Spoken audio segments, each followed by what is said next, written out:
أعوذ بالله من الشيطان الرجيم بسم الله الرحمن الرحيم الحمد لله الذي خلق السماوات والأرض وجعل الظلمات والنور ثم الذين كفروا بربهم يعدلون هو الذي خلقكم من طين ثم قضى أجلا وأجل مسمى عنده ثم أنتم تمترون وهو الله في السماوات وفي الأرض يعلم سركم وجهركم ويعلم ما تكسبون وما تأتيهم من آية من آيات ربهم إلا كانوا عنها معرضين فقد كذبوا بالحق لما جاءهم فسوف يأتيهم أنباء ما كانوا به يستهزئون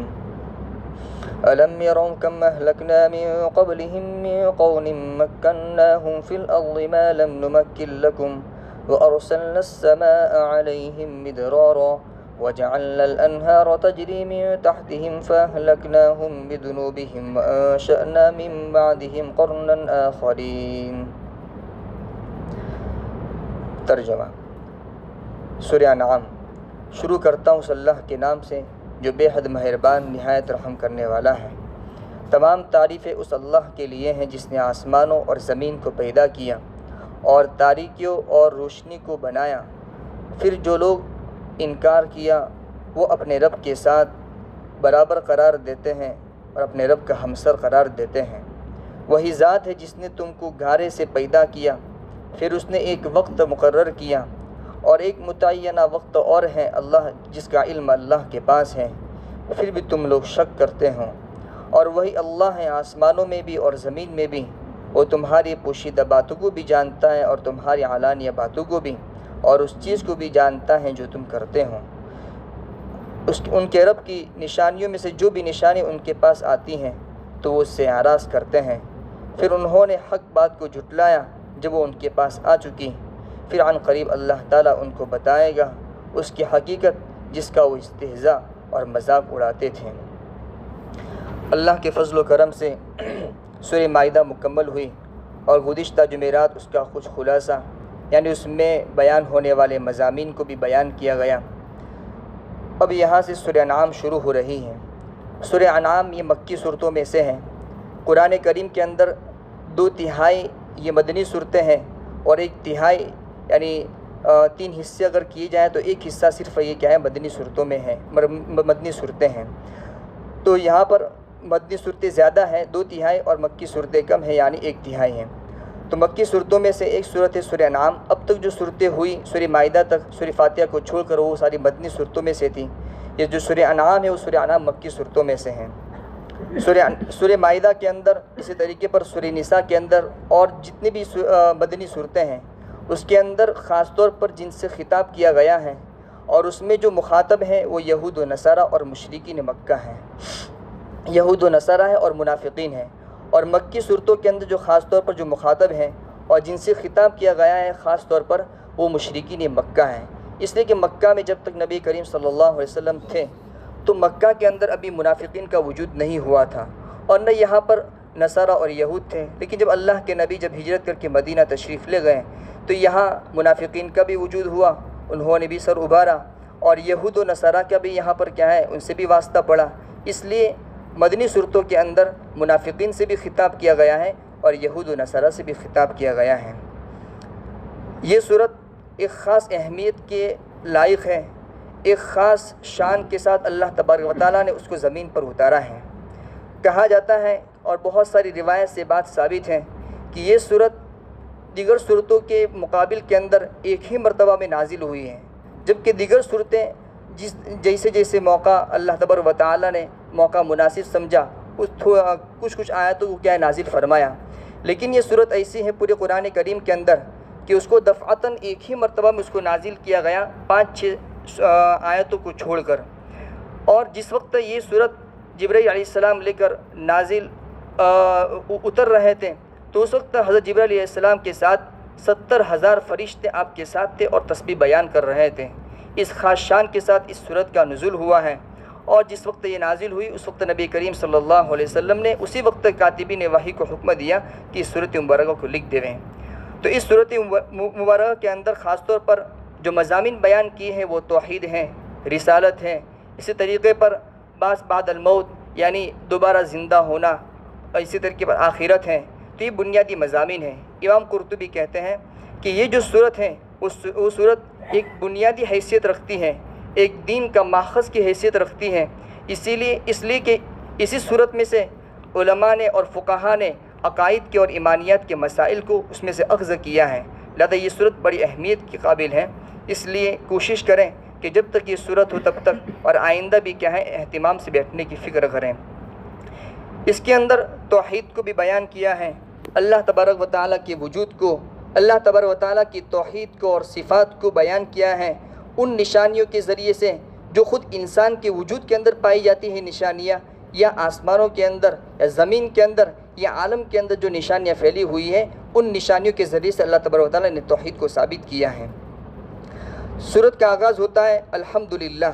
اللہ تبارک و تعالیٰ کی تعریف سے۔ قرآن کریم کے اندر 5 صورتیں ایسی ہیں جس کی ابتدا اور جس کا آغاز الحمدللہ سے ہوتا ہے۔ سب سے پہلی صورت سورہ فاتحہ ہے، الحمدللہ رب العالمین۔ پھر 7ویں پارے کے اندر یہ سورہ انعام ہے،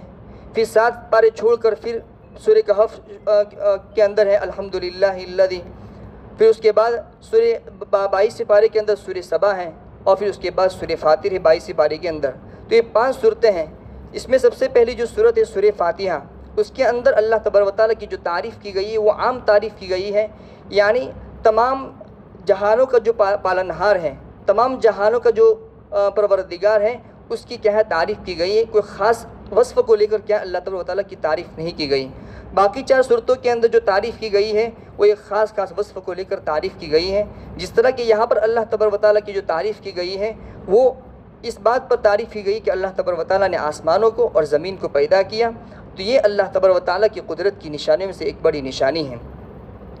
یہاں پر بیان کیا تمام تعریف اس اللہ کے لیے ہے جس نے آسمانوں کو اور زمین کو پیدا کیا۔ شاہ ولی اللہ صاحب رحمۃ اللہ علیہ نے ایک بات یہ لکھی ہے کہ اللہ تبارک و تعالیٰ چونکہ یہاں پر توحید کو بیان کر رہے ہیں اور اس کے دلائل کو اللہ تعالیٰ بیان کر رہے ہیں، تو شاہ ولی اللہ صاحب نے یہ بات لکھی ہے کہ اللہ تبارک و تعالیٰ توحید کی بات کو جو سمجھاتے ہیں قوموں کو یا اپنی نبی کی امتوں کو جو سمجھاتے ہیں، تو اس کے 2 طریقے اختیار کرتے ہیں، ایک تذکیر بآلاء اللہ اور ایک تذکیر بایام اللہ۔ تذکیر بآلاء اللہ یعنی اللہ تبارک و تعالیٰ کی نعمتوں کے ذریعے سے یاد دہانی کروانا، اللہ تبارک و تعالیٰ کے احسانات کے ذریعے سے، اللہ تبارک و تعالیٰ کی قدرت کی نشانیوں کے ذریعے سے بندوں کو یاد دہانی کروانا، اس لیے کہ ہر بندے کے اندر اس کے دل کے اندر کیا ایمان ہے، لیکن یہ ایمان کیا ہے بعض مرتبہ سرد پڑ جاتا ہے۔ ایمان کیا ہے کبھی آدمی کا کیا سویا ہوا ہوتا ہے، تو اس کو جگانے کے لیے، اس کو بیدار کرنے کے لیے اللہ تبارک و تعالیٰ اپنی نعمتوں کو بیان کرتے ہیں، یاد کرواتے ہیں، اپنے احسانات کو یاد کرواتے ہیں۔ اسی طریقے پر آسمانوں اور زمین کے اندر جو اللہ تبارک و تعالیٰ کی قدرت کی نشانیاں موجود ہیں اس کو بیان کر کے کیا ہے ایمان کو کیا ہے جگاتے ہیں اور بیدار کرتے ہیں۔ تو ایک ہے تذکیر بآلاء اللہ جس کے ذریعے اللہ تبارک و تعالیٰ اپنی توحید کو بیان کرتے ہیں، اور دوسرا طریقہ ہے تذکیر بایام اللہ، کہ پچھلے قوموں پر جو حالات گزرے ہیں اور ان کے ساتھ اللہ تبارک و تعالیٰ نے ان کے تکذیب کی بنا پر، یعنی ان کے رسول کو جھٹلانے کی بنا پر، اللہ تبارک و تعالیٰ کی شریعت کی کیا ہے استہزاء اور اس کا مذاق اڑانے کی بنا پر اور اس کی توہین کرنے کی بنا پر اللہ تبارک و تعالیٰ نے ان پر جو حالات بھیجے اور ان پر جو عذاب نازل کیے، اور بعض قومیں تو ایسی ہوئی کہ جن کو پورے کے پورے طور پر تباہ کر دیا گیا۔ قوم عاد ہے، قوم ثمود ہے، قوم نوح ہے، صرف نبی اور کچھ ایمان والے بچ گئے۔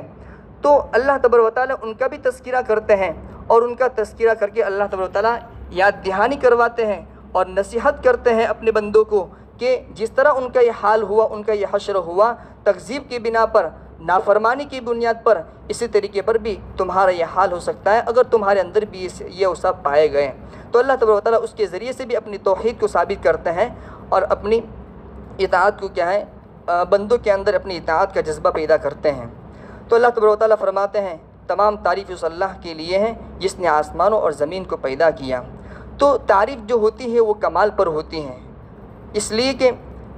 تعریف یہ کمالت پر ہی ہو سکتی ہے، اور اللہ تعالیٰ کی ذات ہی وہ ہے کہ جو تمام کمالات کی جامع ہے۔ تمام اوصاف، تمام کمالات اگر بدرجہ اتم اگر پائے جاتے ہیں وہ صرف اللہ کی ذات میں ہی پائے جاتے ہیں۔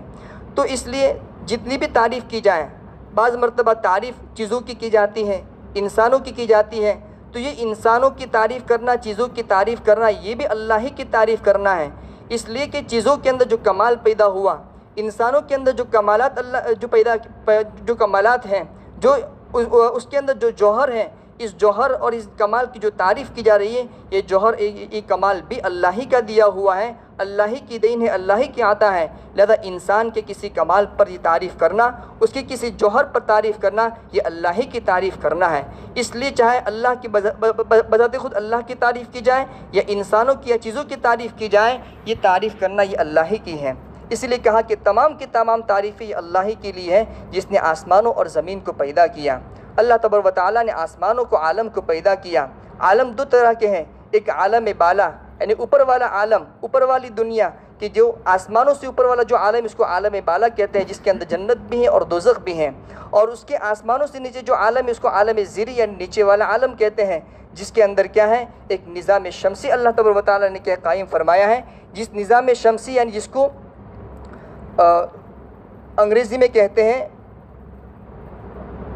سولر سسٹم، انگریزی میں کہتے ہیں سولر سسٹم، تو یہ اسی کا ایک حصہ ہے ہمارا زمین بھی، کہ یہ سورج جو ہے، اسی طریقے پر سورج جیسے اور بھی بہت سارے سیارے اور بھی بہت سارے ستارے اللہ تبارک و تعالیٰ نے اس کے ارد گرد کیا پیدا کیے ہیں، اسی میں سے ایک سیارہ یہ زمین بھی ہے۔ یہ زمین تو اللہ تبارک و تعالیٰ نے جتنے سیارے پیدا کیے ہیں اس کے مقابلے کے اندر تو صرف اس کی حیثیت ایک نقطے کی ہے، جس طرح کہ ایک نقطہ ہوتا ہے اس کی جو حیثیت ہوتی ہے، پوائنٹ کی جو حیثیت ہوتی ہے، اس کی اتنی حیثیت ہے، اتنا چھوٹا سیارہ ہے، اس کے مقابلے میں کئی گنا، کروڑوں اور اربوں گنا کیا ہے، بڑے اللہ تبارک و تعالیٰ نے سیارے پیدا کیے ہیں، اور یہ سیارے مل کر ایک کہکشاں بنتی جس کو گیلیکسی کہتے ہیں۔ تو اس گیلیکسی اور اس کہکشاں کے اندر اللہ تبارک و تعالیٰ نے اربوں کے سیارے رکھے ہیں، اور اس طرح کی کہکشائیں سائنسدان کے مطابق اس طرح کی کہکشائیں اس عالم زیری کے اندر، اس نچلے والے عالم کے اندر 200 ارب ہیں، صرف 200 نہیں، 200,000 بھی نہیں، بلکہ 200 ارب کہکشائیں،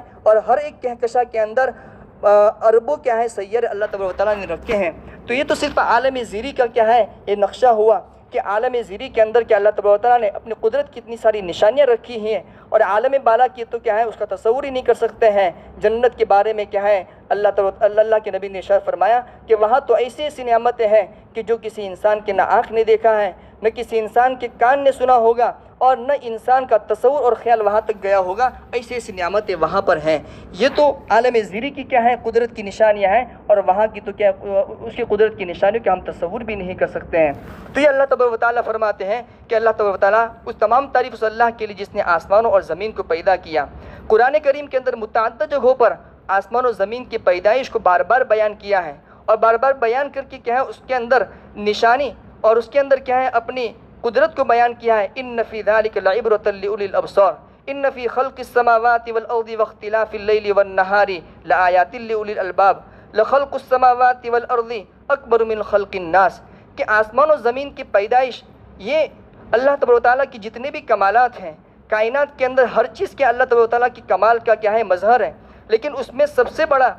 جو مظہر ہے وہ مظہر کیا ہے آسمان و زمین ہے۔ اسی لیے تو اللہ تبارک و تعالیٰ نے بار بار کیا ہے اس کے اندر غور و فکر کرنے کی کیا دعوت دی ہے، اور بار بار اپنی اس پیدائش کو آسمان و زمین کی پیدائش کو بیان کیا ہے، اور کہا ہے کہ اس میں عقل مندوں کے لیے نشانی ہے۔ تو اسی یہاں پر بھی خاص طور پر کیسی کو بیان کیا ہے، دیگر چیزوں کو چھو کر اس کو بیان کیا پتہ ہے چلا کہ یہ اللہ تبارک و تعالیٰ کی کیا ہے بہت بڑی قدرت کی نشانی ہے۔ پھر اس کے بعد بیان کیا کہ نظام شمسی کا یہ جو نظام قائم کیا ہے عالم زیری کے اندر، اس کے ساتھ ساتھ رات اور دن کا بھی کیا اللہ تبارک و تعالیٰ نے سلسلہ قائم فرمایا، اس لیے کہ یہ اللہ تبارک و تعالیٰ کا احسان ہے کہ اگر کیا رات ہی رات ہوتی تو ساری کی ساری چیزیں کیا سرد پڑ جاتی، ٹھٹر جاتی، اپنی جگہ پر رہتی، ان کے اندر کیا ہے حرکت نہ ہوتی، اور اگر کیا ہے دن ہی دن ہوتا، دھوپ ہی دھوپ ہوتی تو ساری چیزیں کیا ہے سورج کی تپش سے کیا ہے جل جاتی، اس کے اندر کیا ہے وہ اگر رات نہ ہوتی تو اس صورت کے اندر تو رات اور دن کے آنے جانے میں بھی کیا ہے اللہ تبارک و تعالیٰ کی قدرت کی نشانیاں ہیں۔ ثم الذین کفروا بربہم یعدلون، یہ قدرت کی نشانیاں ہونے کے باوجود بھی اپنے آنکھوں سے دیکھتے ہیں، آسمان و زمین کی پیدائش کو دیکھتے ہیں، رات دن کے آنے جانے کو دیکھتے ہیں، اس کے باوجود بھی بعض لوگ وہ ہیں جو اللہ تبارک و تعالیٰ کی مخلوقات ہی میں سے مخلوقات میں سے بعضوں کیا ہے اللہ کا کیا ہے ہمسر بناتے ہیں اور اللہ کا شریک ٹھہراتے ہیں۔ یہ بہت بڑی ناانصافی کی بات ہے۔ جس طرح کے مجوسی کیا ہیں دو خالق مانتے ہیں، ایک خالق شر اور ایک خالق خیر، یعنی ایک خیر کا پیدا کرنے والا جس کو وہ یزدان کہتے ہیں، اور ایک شر کا پیدا کرنے والا جس کو وہ کیا ہے ہرمن کہتے ہیں۔ اسی طریقے پر جو کیا ہے ہندو ہیں، ان کے یہاں بھی بہت سارے دیوی دیوتا ہیں، اور بھی مشرکین عرب وہاں پر بھی کیا ان کے نزدیک بھی بہت سارے کیا ہے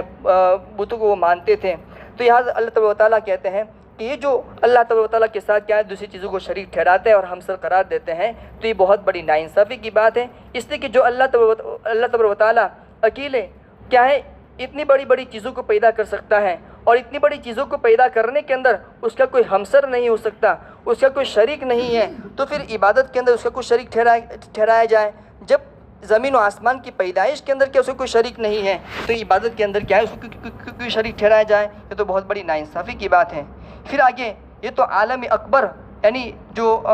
بڑا عالم ہے اس کے اندر سے کہ قدرت کی نشانی کو بیان کیا۔ اب عالم اصغر یعنی جو انسان کا جو وجود ہے ایک عالم اصغر ہے، اس کے اندر سے نشانی کو کیا ہے اللہ تبارک و تعالیٰ اپنے قدرت کی نشانی کو بیان کرتے ہیں کہ اسی ذات نے کیا ہے تم کو ایک گارے سے پیدا کیا، ایک مٹی، ایک گارا جس کو انسان اپنے پیروں سے رونتا ہے، ایک حقیر سی کیا ہے مٹی ہے، اس کے اندر سے اللہ تبارک و تعالیٰ نے اس کے ذریعے سے اللہ تبارک و تعالیٰ نے ایک انسان کو پیدا کیا، اور انسان کے اندر ایسے ایسے کمالات رکھے، ایسی ایسی صلاحیت رکھی کہ جس نے کیا ہے دنیا کو حیران کر دیا۔ تو ایک کہاں ایک مٹی جو کیا ہے انسان اپنے پیروں سے رونتا ہے، اور ایک کہا انسان اشرف المخلوقات۔ تو یہ اللہ تبارک و تعالیٰ ہی کی قدرت ہے کہ اس نے اس مٹی جیسی کیا ہے بے حقیر چیز کے ذریعے سے انسان جیسے اشرف المخلوقات کو بنایا۔ ایک معمولی چیز بھی کیا ہے بغیر کسی بنانے والے کی کیا ہے بن نہیں سکتی ہے، تو اتنی کیا ہے عظیم الشان چیز، اتنی آسمان و زمین، اسی طریقے پر یہ انسان جیسے اشرف المخلوقات چیز بغیر کسی بنانے والے کیسے بن سکتی ہے؟ تو اس سے پتہ چلا کہ کسی بنانے والے کا، کسی خالق کا وجود ہے، کسی صانع کا وجود ہے، اور کسی کیا ہے اور وہ صانع اور خالق وہی ہو سکتی ہے جس کے اندر کیا تمام کمالات ہو، جس کے اندر قدرت ہو، جو قادر المطلق ہو، اور وہ اللہ ہی کی ذات ہے۔ پھر بیان کیا کہ ثم قضى اجلا، اللہ تبارک و تعالیٰ نے انسان کو کیا مٹی سے پیدا کیا، آدم علیہ السلام کو براہ راست مٹی سے پیدا کیا، اور دیگر انسانوں کو بھی مٹی کے جوہر سے پیدا کیا، جس طرح کے انسان کیا ہے، اس لیے کہ یہ جو غذائیں پیدا ہوتی ہے وہ مٹی سے پیدا ہوتی ہے۔ پھر غذا جب آدمی کھاتا ہے تو اس سے خون پیدا ہوتا ہے، خون بنتا ہے، اس خون سے کیا نطفہ پیدا ہوتا ہے، نطفہ بنتا ہے، اور اسی نطفے سے پھر کیا ہے انسان بنتا ہے۔ تو یہ مٹی ہی کے جوہر سے کیا ہے اللہ تعالیٰ نے اس کو پیدا کیا۔ پھر جب اس کو پیدا کیا تو ہر ایک کی کیا ہے ایک خاص کیا ہے ایک وقت متعین کیا کہ اسی متعینہ وقت کیا اس کو دنیا میں رہنا ہے، اور جب متعینہ وقت پورا ہو جائے گا تو اس کو پھر کیا ہے اللہ کے پاس جانا ہے، عالم بالا میں جانا ہے۔ اور ایک متعینہ وقت کیا ہے وہ بھی ہے کہ جس کا علم صرف اللہ کے پاس ہے، اور وہ قیامت کا ہے۔ تو انسان کی جو مدت متعین کی تو جب تک کیا وہ مرے گا نہیں تب تک تو کیا کسی کو نہیں معلوم ہوگا، لیکن مرنے کے بعد لوگوں کو معلوم ہو جائے گا کہ اس کی اتنی زندگی تھی۔ لیکن ایک وہ چیز ہے، ایک وہ وقت ہے کہ جو کیا ہے جس دن کیا قیامت ہونی ہے تو اس کا علم صرف اللہ ہی کے پاس ہے اور کسی کے پاس نہیں ہے۔ ثم انتم تمترون، پھر بھی تم شک کرتے ہو، یعنی اتنی بڑی بڑی قدرت کی نشانیاں تمہارے سامنے آ جانے کے باوجود بھی تم اللہ تبارک و تعالیٰ کی توحید کے اندر کیا شک کرتے ہو، اللہ تبارک و تعالیٰ کی قدرت میں شک کرتے ہو، اور اللہ تبارک و تعالیٰ کی کیا عظمت میں شک کرتے ہو۔ وَهُوَ اللَّهُ فِي السَّمَاوَاتِ وَفِي الْأَرْضِ، حقیقت یہ ہے کہ اللہ ہی آسمانوں اور زمین کے اندر کیا ہے عالم بالا کے اندر بھی وہی خالق ہے، اور عالم زیری کے اندر بھی وہی خالق ہے۔ آسمانوں بھی وہی خالق ہے، زمین میں بھی وہی خالق ہے، وہی متصرف ہے، اسی کا تصرف چلتا ہے۔ یعلم سرکم وجہرکم ویعلم ما تکسبون، یہاں تو دنیا کے اندر تو کیا ہے فرما بردار بھی اور نافرمان بھی، اسی طریقے پر کافر بھی اور مومن بھی سب کیا ہے ایک ساتھ رہتے ہیں، لیکن جب یہاں سے کیا ہے ایک وقت متعین ہو جائے، وقت پورا ہو جائے گا، اور یہاں سے جب عالم بالا کے اندر جائیں گے تو وہاں اعلان ہوگا وَامْتَازُوا الْيَوْمَ أَيُّهَا الْمُجْرِمُونَ، اے مجرمین آج کے دن کیا ہے ایک کیا مطیع اور فرما بردار الگ ہو جائیں اور نافرمان الگ ہو جائیں۔ تو اس صورت کے اندر یہ جو فیصلہ کریں گے اللہ تبارک و تعالیٰ یہ اپنے علم کی بنیاد پر کریں گے۔ تو اوپر تو اللہ تبارک و تعالیٰ نے اپنی قدرت کو بیان کیا تھا، یہاں اللہ تبارک و تعالیٰ اپنے علم کو بیان کر رہے ہیں کہ اللہ تبارک و تعالیٰ آدم علیہ السلام سے لے کر آخر تک قیامت تک جتنے بھی انسان آئیں گے ہر انسان کی کیا ہے پوشیدہ باتوں کو بھی اللہ تعالیٰ جانتے ہیں، اور ان کی کیا ہے خفیہ باتوں کو بھی جانتے ہیں، اور علانیہ اور ظاہری باتوں کو بھی جانتے ہیں، اور اسی علم کی بنا پر اللہ تبارک و تعالیٰ کیا ہے فیصلہ کریں گے کہ کون جنت میں جائے گا اور کون دوزخ میں جائے گا، کون کس نے کیا اعمال کیے ہیں، کس نے کیا اعمال کیے ہیں، وہ سب اللہ تعالیٰ کے علم میں ہے۔ وما تأتیہم من آیۃ من آیات ربہم الا کانوا عنہا معرضین۔ اس کے اندر بیان کیا ہے کہ نبی کریم صلی اللہ علیہ وسلم نے جب کیا ہے توحید کی کیا اس نشانی کو بیان کیا، تو ان توحید کو نشانی کو بیان کرنے کے باوجود بھی مشرکین اپنی عادت پر اور اپنی کیا ہے حالت پر کیا ہے برقرار رہیں، اور انہوں نے کیا اس سے اعراض کر دیا۔ تو ان کی اسی حالت کو بیان کیا جا رہا ہے کہ اگر مشرکین کیا ہے توحید کی کیا ہے آیات کو سامنے آنے کے باوجود بھی اگر وہ نہیں مانتے ہیں اور وہ انکار کرتے ہیں، اعراض کرتے ہیں، تو اس صورت کے اندر یہ کوئی نئی بات نہیں ہے، یہ پہلے سے ہوتا آ رہا ہے کہ جب بھی کوئی رسول کیا ہے دین کی دعوت لے کر اور دلائل لے کر کیا ہے اپنے قوم کے پاس آیا ہے، تو ان کی قوم نے کیا ہے اس نبی کو کیا جھٹلایا اور رسول کو جھٹلایا ہی ہے۔ تو یہ کوئی نئی بات نہیں ہے۔ فقط کذبوا بالحق لما جاءهم، اس لیے کہ انہوں نے حق بات کو جھٹلایا جب بھی ان کے پاس آئی۔ فسوف یأتیہم انباء ما كانوا به یستہزئون، ایک دن آئے گا کہ اللہ تبارک و تعالیٰ ان کے اس دین کے استہزاء اور دین کا مذاق اڑانے کی بنا پر اللہ تبارک و تعالیٰ کیا ہے ان کو سزا دیں گے، اور ان کے سامنے حقیقت کھل جائیں گی کہ ہم جو دین کا مذاق اڑاتے تھے، جو رسول کو جھٹلاتے تھے، تو اس کا انجام یہ ہوا۔ الم یروا کم اہلکنا، اس لیے اللہ تبارک و تعالیٰ فرماتے ہیں کہ پچھلی قوموں کو کیا ہے حال یہ یاد کرواتے ہیں کہ پچھلی قوموں کا بھی یہی حال ہوا کہ انہوں نے رسول کو جھٹلایا، تو رسول کو جھٹلانے کی بنا پر اور اسی طریقے پر دین کو کیا ہے ٹھکرانے کی بنیاد پر اور توحید کے دلائل سامنے آنے کے باوجود بھی انکار کرنے کی بنیاد پر اللہ تبارک و تعالیٰ نے کیا ہے ان کو ہلاک کیا۔ تو اس کا مضمون انشاءاللہ آئندہ جمعہ کو بیان کیا جائے گا۔ اللہ تبارک و تعالیٰ ان کہی ہوئی باتوں پر ہمیں عمل کرنے کی توفیق عطا فرمائے، ہمارے دل کے اندر توحید کی عظمت اسی طریقے پر اس کی یقین کو کیا ہے مضبوط سے مضبوط بنائے، اور اللہ تبارک و تعالیٰ ہمیں اپنی قدرت کی نشانی میں غور و فکر کرنے کی توفیق عطا فرمائے، اور اس کے ذریعے سے اپنی معرفت نصیب فرمائے، اپنی عظمت اور اپنی جلالت ہمارے دلوں کے اندر کیا قائم فرمائے۔